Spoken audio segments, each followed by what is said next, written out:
Namo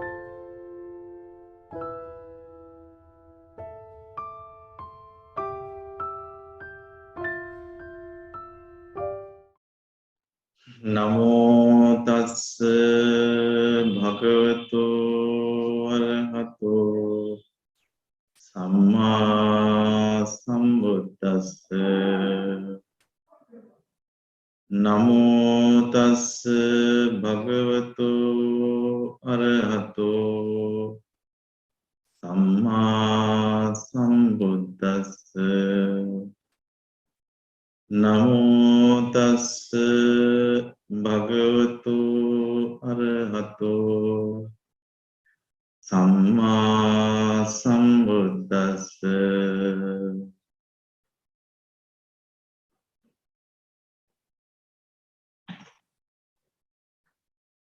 Most Venerable Bhikkhu Mahasangha, Bhikkhuni Sangha, and dear Upasaka and Upasikas, thank you, Bhikkhuni Sangha, for organizing such a wonderful program in propagation of Buddha Dhamma. And thank you for this.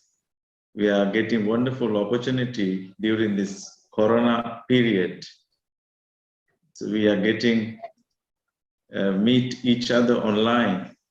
So I'm very thankful to this Zoom meeting, Zoom online, the modern technology that bring us together.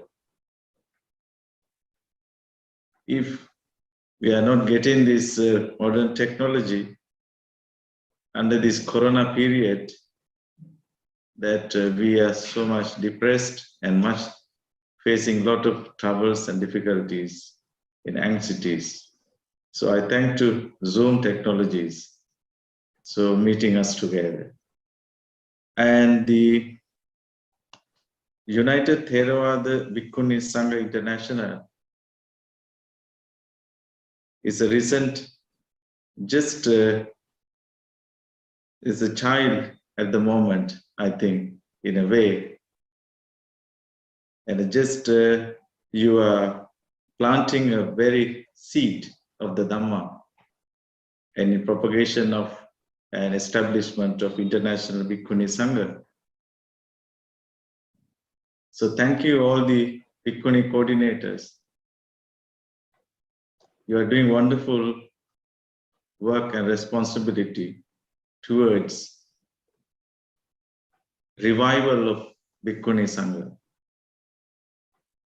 This is the great tribute to Theri, Mahāpajāpatī Gotamī. Revival of Bhikkhuni Sangha itself is the great tribute. And this is the how we could pay our gratitude to the founder of Bhikkhuni Sangha by reviving the lost glory of Bhikkhuni Sangha worldwide. So you are doing a great job, great work. So I'm very much thankful to you for your hard working. And today the main topic is in commemoration of Theri Mahāpajāpatī Gotamī Parinibbāna Day, the pillars, strength and liberation. Yes, it's very important. I think our most venerable Saranankara Banteji greatly elaborate the contribution of Mahāpajāpatī Gotamī and her struggle, her life, and how she took all the pains in establishing the Bhikkhu Sasana, putting the first pillar for the establishment of Buddha Sasana, Bhikkhuni Sasana, some 2,500 years back. So that was the most difficult time, not today. So our Bhikkhunis, nowadays, you must be encouraged, inspired from those 500 Bhikkhunis, 500 ladies who took all their risk in their life to walk towards the Buddha, asking for ordination. That was a very difficult time and very hard time, because that time was women were prohibited in religion, the religious practices in India. Women were tortured in almost all the Indian religious traditions at that time. Some even in today. It's continuous somehow, unfortunately. So now you have this modern technology to work together worldwide. No need to travel from Indonesia to India, from Malaysia to India, from America to India. So now wherever you are, use this modern technology to the maximum for the welfare benefit of mankind. Get together. It seems that now the world is very small, not like before. Or 50 years before, it took much time to sending a letter. It took 10, 15 days, one letter from India to other country. Now you see how we come together, so close.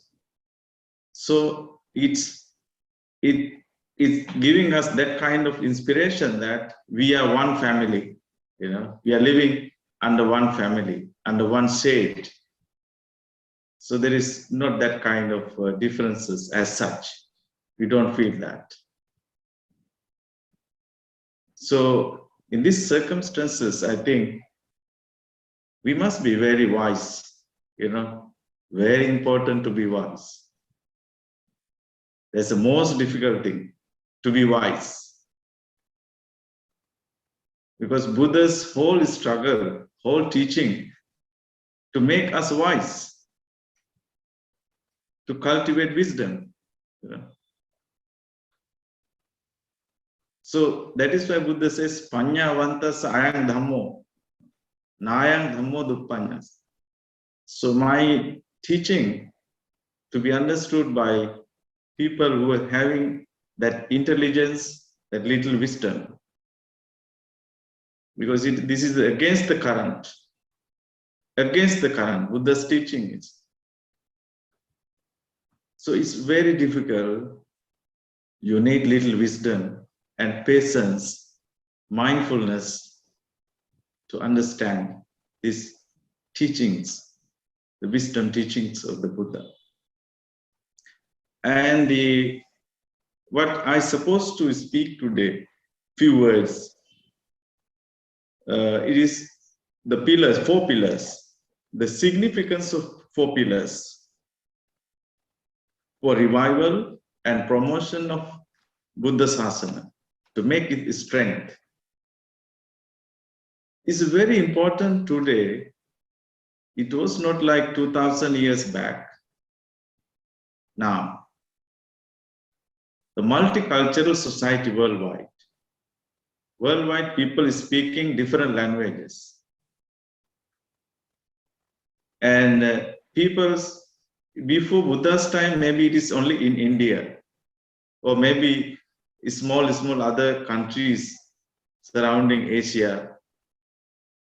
There was no Europe, no West at that time.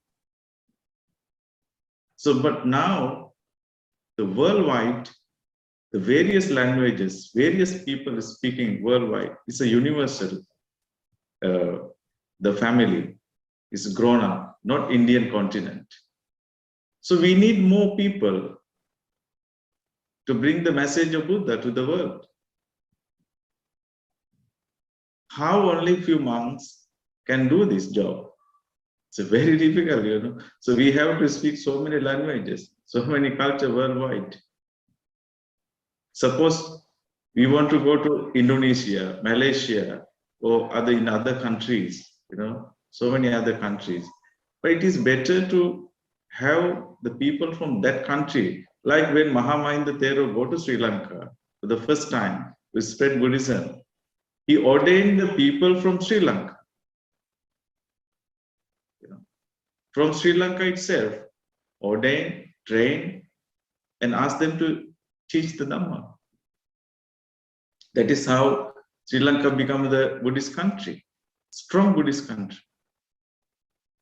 So in a similar way, I think only monks, the worldwide we are talking, we have talked this subject many times for last many years, because how to revive the Bhikkhuni Sangha, the arguments, cross arguments is keep on going on, unending. So you have taken the strong step today that we must take our freedom into our hands. This is the very important. This is very important. When Ananda Bhante asked at the Parinibbāna, at the last bed of the Buddha, last moment, just before his Mahāparinibbāna, who will be our teacher once you left? Venerable Ananda asked from the Buddha. So what Buddha says is very important, you know, because he never appointed any successor for his teaching, nor the second teacher once he left. So Buddha replied, your teacher is my teaching, the Dhamma. Once I left, you follow the Dhamma. So Dhamma is your teacher. Dhamma is your master. Whatever I have taught, this will be your master once I have gone.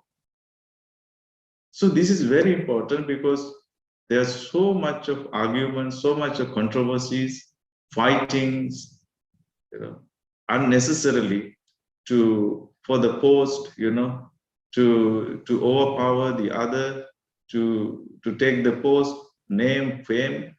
So that is why Buddha never appointed any successor in his place. You follow the Dhamma. When you understand, realize the Dhamma, that will be your freedom, that will be your master. So these nowadays, the Bhikkhuni, this United Theravada Bhikkhuni Sangha International, they have great responsibility. Of course, you have to approach these great monks whenever possible, if they are ready to give you good advice for revival of Bhikkhuni Sangha. Take their advice. When the practical advice, you take their advice. It's not harm. But you have to work hard. You have to work hard. How you can revive this Bhikkhuni Sangha under one umbrella. I appreciate this. Our coordinators, they never ask for any post of this organization. We had the meeting, the first meeting we had before we formed this United Theravada Bhikkhuni International. All these Bhikkhunis, they refused to accepting a post. They voluntarily, mentioned, we maybe no need to any post. We don't need any post at the moment. Or we don't need, we can work as coordinators. That's enough. So this is how the united Bhikkhunis can work, united. So we ourselves, if we are disunited, this gives bad example to our lay devotees, our upasikas and upasakas.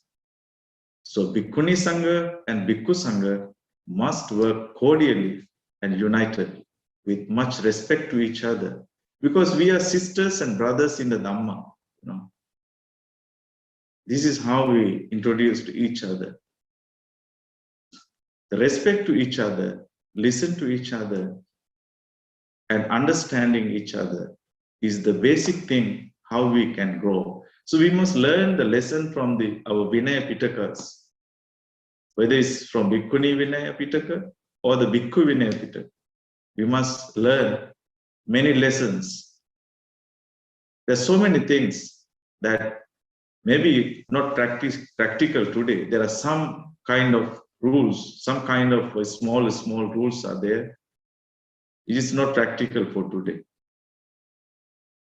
It's not practical for, because suppose we walk in the naked, barefoot on the road. It's not practical today. No. In most of the ways, it is not practical. At that time, it is okay, but today it's not practical. No. So, like that, there are so many small rules are there. That is, we keep for the senior sanghas, Mahatheras, to consider it in the future. So I wish and we can work together all the time, Bhikkhus and Bhikkhunis. We must work together. When we work together, because our goal is the one, because that is how, when Buddha says in his first teaching, Charata Bhikkhave Charikam Bahujana Hita. So Charata Bhikkhuni Charikam we can say also. That time Bhikkhave Charata Bhikkhuni Charikam Bahujana Hitaya, Bahujana Sukhaya, Atthaya, Hitaya, Lokanukam. They understand. So this is also a way of this using the modern technology, also kind of Charata Bhikkhave, you know, because you are sending message to worldwide. Because now you can't walk, you know. How you can walk? You cannot walk. You cannot travel, you know. So now they use the Zoom to Charata Bhikkhave, Charata Bhikkhuni worldwide, you know. Send the message to worldwide. So we are spreading the Dhamma. Even we are not assembled together physically, but this is more accessible, this Zoom, and also economical, you know, more economical. If you travel from Malaysia to India, how much you have to spend? From Indonesia to India, you have to spend so much money, you know. From Florida to India, you have to spend so much money. Australia, but now this is very economical. So we must use this most modern technology to spread Dhamma worldwide. So it's very important to understand that the united, that what says united, we are strong, and divided, we're going to fall. You know? So this is how this happened in the past. When it disunited, fall. Bhikkhuni Sangha. When monks abandoned the Bhikkhuni Sangha, they did some kind of ill-treat or disregard. In most cases, what we have done so many research on why Bhikkhuni Sangha disappeared from India and also from Sri Lanka. What we are getting that I think Sangha Bhikkhus, they did ill-treat to the Bhikkhuni Sangha. This is unfortunate, but we have to accept. The truth must be accepted, even late. So that cannot be suppressed. So now, that is why Venerable Bhantes, we must come together to support our Dhamma sisters, because life is so short. For last 2 years, we have experienced so much of impermanence, how uncertain this life is, how short this life is. But our most senior monks' ego is very big, so they are not coming to support, to the Bhikkhuni Sangha, to revival. So it is Dhamma, it is Dhamma that we must reduce our ego, come with the compassion and love and loving heart in promotion of Bhikkhuni Sangha. This is the only way, because our whole effort to eradicate our ego, then only we can attain Nibbana. Otherwise, no Nibbana could be attained. Never. If we keep on with our that kind of fundamental and that kind of thinking, is very difficult. Rules, Vinaya, and even the Buddha asked, before his passing away, what he asked Anandabhante is, if you want to change some minor rules, some minor things, you can assemble together, you discuss, you can change it, you can modify it. If there is any that kind of minor rules which is not healthy for strengthening Sangha, the Sasana, to assemble Bhikkhu together and discuss that kind of sort of things. So I think it is the time that, because that is a big responsibility, the senior Theras are there in the different countries. So I'm not going to speak on some of those extent, but I am free to speak, because the freedom of speak is very important. It's the one of the great, this is Buddha says in his Kalama Sutta,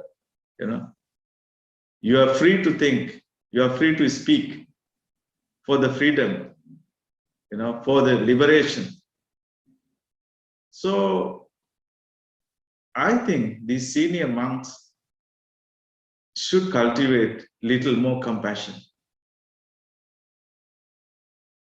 little more loving kindness every day.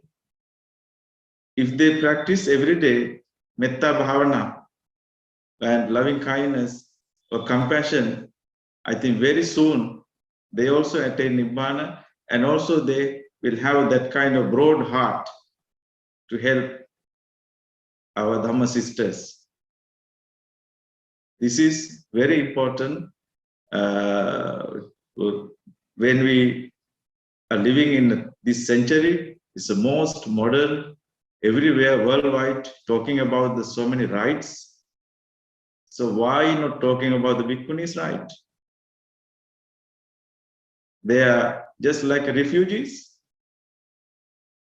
No one to take care. Then it is better. We are now talking, you just chanting, Natti me sarananganya, Buddha me saranangvara. Natti me sarananganya, Dhammo me saranangvara. Natti me sarananganya, Sangho me saranangvara. Then you don't have any refugee Sangha. If Sangha doesn't help you, if the bhikkhus doesn't help you, then what is the use of taking refuge in Sangha? How? Why? So there are things we must think more wisely and with more compassionate heart. I think that is the very important thing. Actually, if you go to the Buddha's time, he didn't refuse that first thing when Mahāpajāpatī asked for ordain. So just, Buddha not actually refused. That is also misconception. We must correct that. It is only Buddha was little hesitate. He had some sort of hesitate. Why? Who will safeguard these ladies, these Bhikkhunis? When they are staying in a certain solitude life, who will take care of them? Who is their protector? When they left their home, when they renounce their homes, when they become nuns, of course, they have to live alone somewhere. The ladies, it was difficult to live alone. At that time, even like living in a forest, how one lady, one Bhikkhuni living in a forest, alone, practice Dhamma. Monks live in the forest life, in Buddha's time, everywhere. But how the nun could live in the forest, alone herself? This was Buddha's concern. That is also in compassion to her. It is not that how this explained that Buddha refused. Not like that. It is only out of compassion to ladies and Bhikkhunis. Once they enter in a Bhikkhuni Sasana, who is their protector? That is why he asked, you better live near to the Bhikkhu's monastery, not more far. You see how Buddha was so compassionate.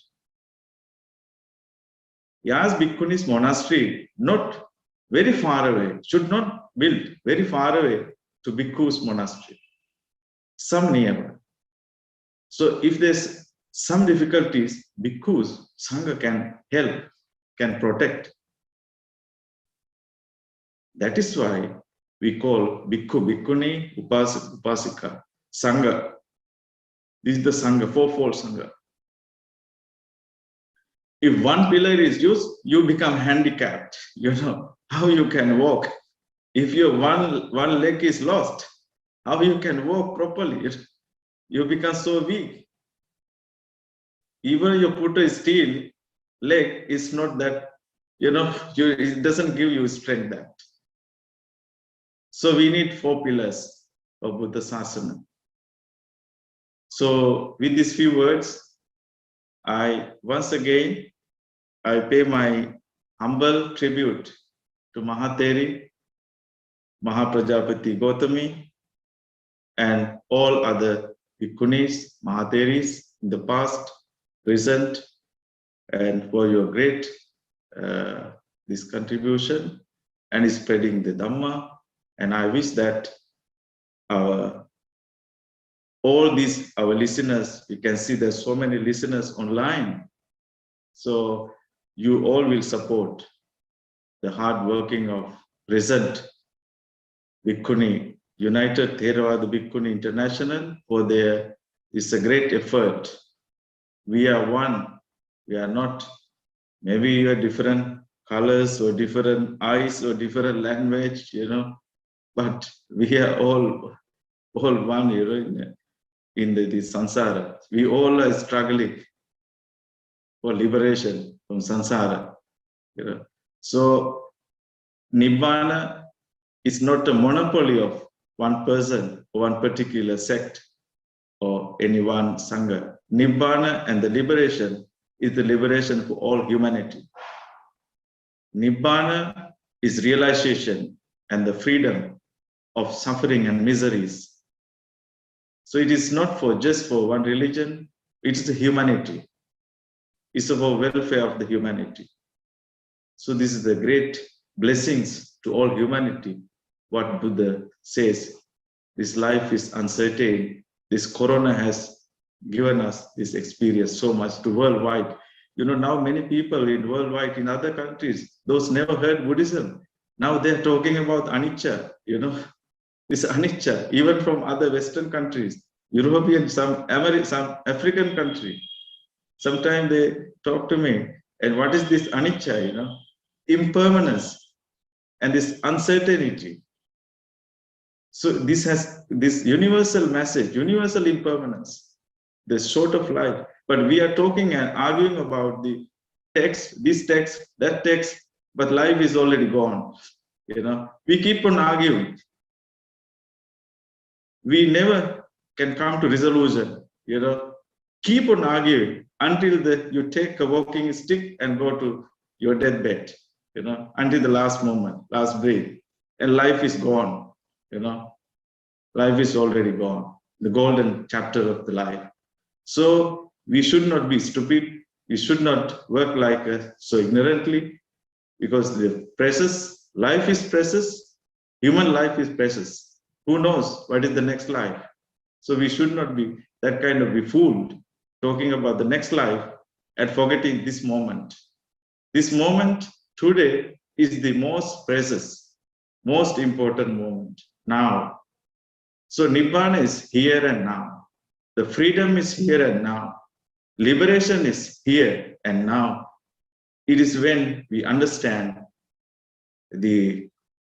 what is happening now in this moment is the most important. The realizing the suffering, realize the miseries of the human life. This is the most important.